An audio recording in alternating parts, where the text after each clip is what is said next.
மாநாடு விஜயோடைய 2வது மாநாடு மதுரையில் நடக்கிருக்கு. இது ஆரம்பிக்கிறதுக்கு முன்னாடியே வைப்ரேஷன் கிளம்பிடுச்சு. என்ன அப்படின்னா, விஜய் மாநாட்டில் ஒரு கொடி கம்பம், பெரிய கொடி கம்பம் அப்படியே சாஞ்சு ஒரு இனோவா காரில் கீழே விழுந்து காரு அப்பளமாக போயிடுச்சு.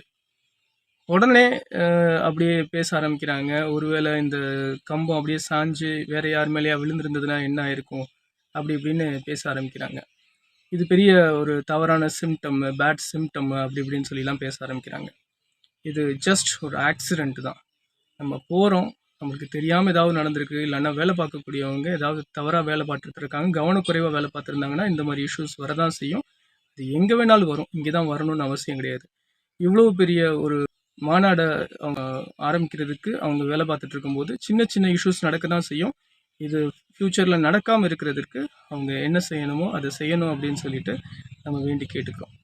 இன்னொரு துயர சம்பவம் ஒன்று நடந்திருக்கு ஸ்ரீவில்லிபுத்தூர் அருகே இனாம் கரிசங்குளம் அப்படின்னு சொல்லிட்டு ஒரு ஏரியாவில் ஒரு பையன், விஷுவல் கம்யூனிகேஷன் படிக்கக்கூடிய ஒரு பையன், ஃபஸ்ட் இயர் ஸ்டூடெண்ட்டு, காளீஸ்வரன்ற பேர் கூடிய ஒரு பையன், பேனர் விஜயுடைய பேனர் வச்சுட்டு இருக்கக்கூடிய வேலை பார்த்துட்டு இருக்கும்போது ஒரு இரும்பு கம்பியை எடுத்து வேலை பார்க்கும்போது ஷாக் அடித்து அந்த பையன் வந்து ஹாஸ்பிட்டலுக்கு கொண்டு போகப்பட்டான்.